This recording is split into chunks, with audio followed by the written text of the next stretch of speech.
মাননীয় স্পিকার, আমি আজ এখানে দাঁড়িয়ে আছি একটি অন্ধকার ঘর থেকে ফিরে এসে। এখানে আমার মতো আরো শত শত লোককে নিয়ে যাওয়া হয়েছিল, কিন্তু তারা আর ফিরে আসার সৌভাগ্য তাদের হয়নি। তাদের পক্ষ থেকে, তাদের পরিবারের পক্ষ থেকে একটি বিশেষ বিষয়ে আপনার দৃষ্টি আকর্ষণ এবং এই মহান সংসদের দৃষ্টি আকর্ষণ করতে যাচ্ছি। আমরা যারা গুমের শিকার, সে অন্ধকার ঘরে আমরা মৃত্যুর প্রহর গুনছিলাম। আমরা মনে দিয়েছিলাম এই অন্ধকার ঘরে আমাদের মৃত্যু হচ্ছে, হয় তারা আমাদেরকে হত্যা করবে, এখানে আমাদের মৃত্যু হবে। কথা বলার কেউ ছিল না আমাদের। কীট পতঙ্গ, পিঁপড়া, টিকটিকের সাথে কথা বলতাম। বাইরে বুঝতে পারতেন না বাইরে কি দিন না রাত। মনে হতো জীবন্ত কবর দিয়ে দেওয়া হচ্ছে। মনে হতো যে মৃত্যুর থেকে হাজার গুণ ভালো। মনে করতাম যে আজকে রাতে হয়তো হত্যা করা হবে।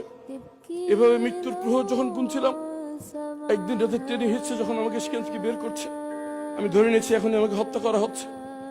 আমি সূরা ইয়াসিন পড়া শুরু করলাম যাদের মৃত্যুটা সহজ হয়, কিন্তু পরে জানতে পারলাম কিছু বাচ্চা ছেলে মেয়ে জীবন দিয়ে, চোখ হারিয়ে, পা হারিয়ে ফ্যাসিবাদ কি বিতাড়িত করে আমাদেরকে আবার দুনিয়ার আলো দেখার সুযোগ করে দিয়েছে। মানে এই সংসদকে যদি বলতে হয় তাহলে বলতে হবে মজলুমদের মিলন বেলা।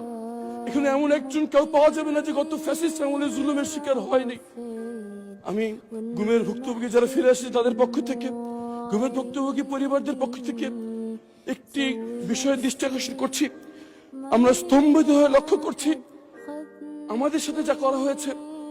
এই জুলুম যদি এই বাংলার মাটিতে আর কোনদিন না হয়, সেই নিশ্চিত করার জন্য যে দুটি আইন করা হয়েছিল, গুম প্রতিকার এবং প্রতিরোধ আইন এবং মানবাধিকার কমিশন আইন, বিশেষ কমিটি এই আইনগুলো বাতিলের সুপারিশ করেছে। মাননীয় স্পিকার, কেমন করে যে নিজের গুমের শিকার ভুক্তভোগী,